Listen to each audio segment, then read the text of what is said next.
Temanya adalah kiat sukses berinvestasi forex ya. Forex trading bagi pemula ya. Jadi kalau teman-teman masuk ke sebuah investasi, sudah pasti disclaimer-nya adalah mengandung risiko ya.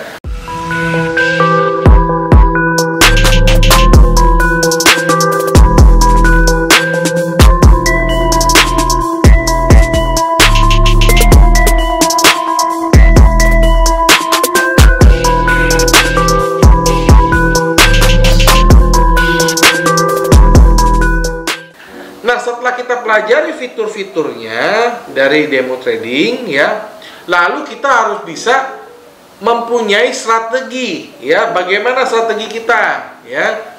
Bagaimana sekali lagi kita membaca indikator, bagaimana cara kita menganalisa indikator itu. Jadi tahapan-tahapannya ada teman-teman ya. Jadi bukan kata itu semuanya instan. Ingat, kita bikin mie instan aja butuh waktu 3 menit. Apalagi kalau teman-teman mau belajar trading forex, pasti butuh waktu ya. Andrew pribadi sudah trading dari 2007 ya. Jadi ya mungkin banyak senior-senior Andrew ya kan. Tetapi Andrew pribadi bisa ngajar seperti ini, bisa sharing seperti ini itu dari 2007 ya. Belajar itu bukan 1-2 tahun ya. Dari 2007 Andrew sudah pernah sharing di dalam video YouTube ya. Perjalanan karir Andrew dari 2007 Andrew udah pernah sharing ya. Silakan teman-teman searching aja di video YouTube. Jadi itu butuh waktu, butuh perjuangan, butuh pengorbanan, butuh pembelajaran. Bukan instan, teman-teman ya. Mungkin kalau teman-teman di sini baru belajar 1-2 tahun ya, menurut Andrew itu masih kurang ya, masih banyak hal-hal yang teman-teman harus pelajari gitu loh.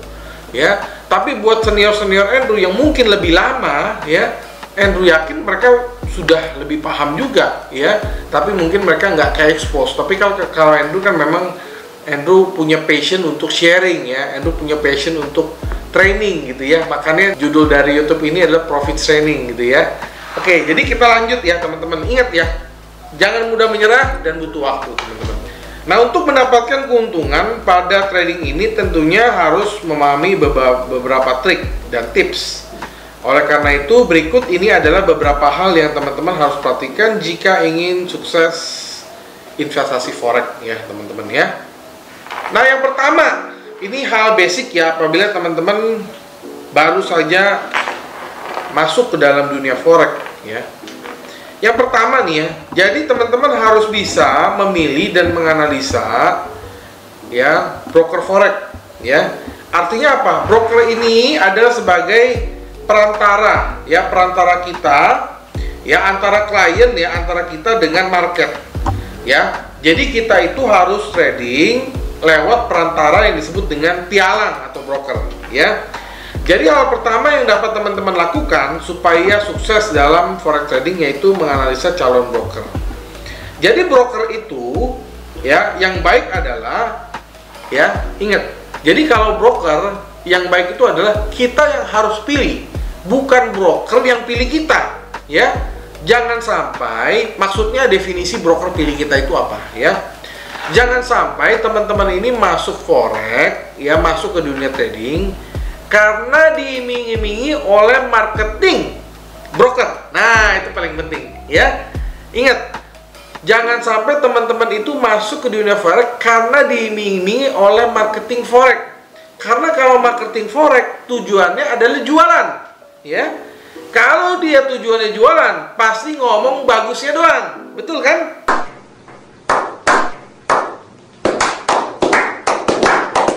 Nah, jadi jangan. Pilihlah ya, broker itu kita yang harus pilih. Teman-teman harus melakukan sebuah riset ya. Mana broker yang kira-kira teman-teman nyaman pakainya. Mana kira-kira teman-teman lihat di berita broker ini reviewnya bagus. Mana yang kira-kira teman lihat ini lisensinya atau izinnya lengkap ya. Jadi ingat, kita yang harus pilih broker, bukan broker yang pilih kita. Kebanyakan kan orang kan pernah ada motivator itu cerita, bunuh diri gitu segala macam.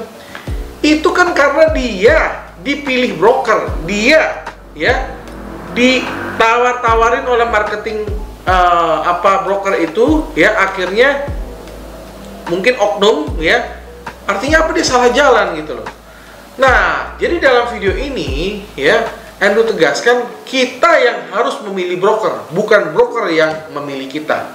Nah, kriterianya banyak sekali teman-teman. Jadi yang pertama, broker itu, ya, dia harus ada license, ya. Kalau kita tinggal di Indonesia, ya, kita harus mencari broker yang sudah memiliki license Bapepti. Itu gampang sekali kok. Karena kalau dia sudah ada license Bapepti, kemungkinannya sangat kecil, ya, untuk bisa mencurangi kita, ya. Tetapi teman-teman juga mesti ingat, hati-hati terhadap oknum. Nah, ini beda antara pialangnya dengan oknum, itu dua hal yang berbeda. Oke. Sekarang Andrew baru saja mendengar kejadian di salah satu bank, ya.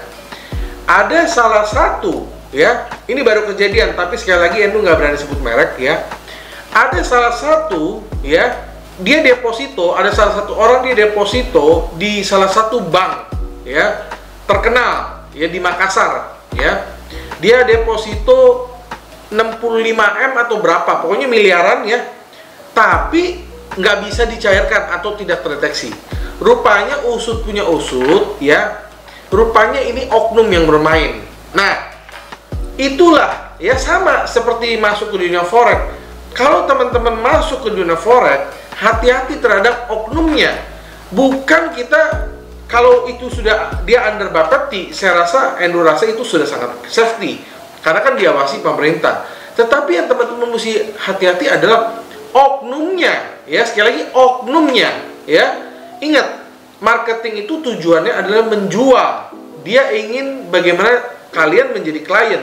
Tapi kan pilihan di tangan kalian. Kalau kalian bilang tidak, ya tidak. Tapi kalau kalian merasa cocok, ya silahkan lanjutkan. Makanya Andrew bilang, jangan salahin forex-nya, jangan salahin brokernya, jangan salahin instrumen investasinya. Salahkan, ya, diri kita sendiri, kenapa kita salah memilih oknum. Sama kejadian seperti yang baru-baru ini kan di Makassar, itu ada investor, dia deposito 65 miliar tapi nggak bisa ditarik, teman-teman, ya. Teman-teman Google aja, ya, teman-teman Google aja, ini bank terkenal, ya, bank terkenal, banknya depannya B, ya, depannya B. Tapi ini karena di YouTube Andrew nggak bisa ngomong secara terbuka, ya. Tapi kalau teman-teman mau detail beritanya, Andrew bisa kasih linknya, ya. Ada 65 miliar, ya, deposito nggak bisa ditarik, ya. Ini banknya depannya B, ya. Teman-teman tinggal WhatsApp atau Telegram aja 081599108880. Andrew kasih linknya, teman-teman baca sendiri. Itu beritanya udah heboh kok, ya. Sekali lagi itu bukan salah banknya, itu oknumnya kok, ya. Oke. Nah, kenapa broker perlu dianalisa? Sebab perannya sangat penting dalam perjalanan kesuksesan bisnis forex yang teman-teman akan lakukan. Jadi baik broker dalam individu, agent atau perusahaan, untuk memastikan broker terpercaya, sebaiknya memilih broker yang telah terdaftar di Bapepti, ya.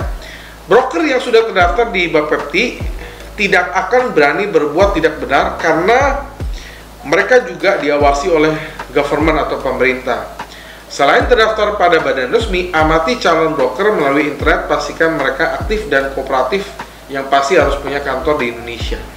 Jadi itu teman-teman. Jadi untuk pemula, kalau teman-teman mau milih broker, udah simple aja. Pilih yang under Bapepti, satu itu.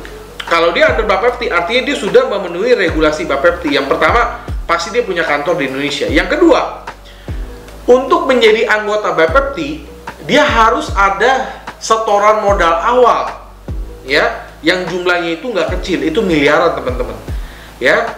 Nah, tetapi buat teman-teman yang sudah expert, teman-teman yang rada sudah lebih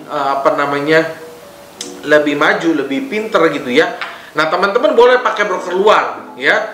Broker luar, kenapa? Memang dia fee-nya lebih mudah, lebih murah, ya, dan juga, ya, banyak kelebihan-kelebihan lain yang teman-teman bisa mendapatkan dengan broker luar. Tetapi ingat, ya, nggak semua broker luar juga tanda kutip benar, ada juga yang scam, ya. Udah deh, buat teman-teman yang mau pakai broker dalam negeri atau broker luar, lebih baik konsultasikan aja ke Andrew, ya, di Telegram atau WhatsApp. 081599108880. Andrew kasih tahu aja ya. Tapi sekali lagi nggak bisa di ruang publik seperti ini, teman-teman ya. Kita lanjut. Nah, selanjutnya teman-teman untuk pemula ya, jadi harus memahami sebuah tren saat ini. Jadi hal kedua yang bisa menjadi syarat wajib para trader yaitu harus selalu update dengan berita terkini, terutama yang berhubungan dengan pasar forex. Sebab biasanya fluktuasi terjadi di negara-negara dengan kondisi politik memanas, sosial ataupun ekonomi. Zaman seperti sekarang tidak akan kesulitan mendapatkan berita. Ya, bahkan kalau teman-teman gabung dalam channel Telegram dari Profit Shining itu banyak sekali edukasi berita-berita ya secara gratis ya. Nah, berita-berita terkini dapat teman-teman akses melalui smartphone dan internet. Dan Andrew yakin sekarang yang nonton ini pasti semua punya smartphone semua, atau minimal punya laptop semua. Ya, Andrew yakin, kalau nggak teman-teman nontonnya via apa, ya kan? Nah, selain ini juga banyak jenis aplikasi ya, dalam negeri dan luar negeri ya, yang kontennya itu dalam bentuk berita yang dapat teman-teman akses untuk memberikan informasi terkini baik dalam maupun luar negeri.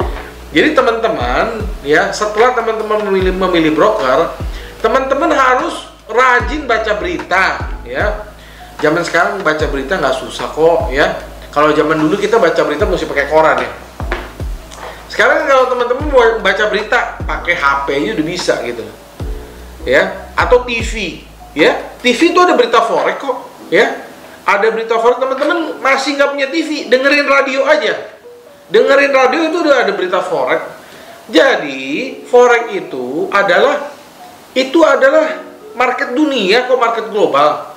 Bukan market yang di awang-awang nggak ada harganya kok, nggak apa-apa. Jadi jangan sampai kita salah dalam menilai forex. Forex itu bisnis yang diakui dunia kok. Karena itu jelasin, ya. Trading forex itu, ya. Kalau kita main badminton lah, kebetulan Andrew kan hobi badminton nih. Kalau kita main badminton, Andrew mau tanya, musuh kita ada berapa? Dalam trading, musuhnya lebih banyak lagi. Ya, yang pertama adalah market. Ya, market itu adalah pasar. Yang kedua, broker. Ya, musuh kita broker. Andrew tidak menuduh semua broker seperti itu. Ini Andrew tidak menuduh ya. Tetapi tetap teman-teman harus akui ada broker yang seperti itu.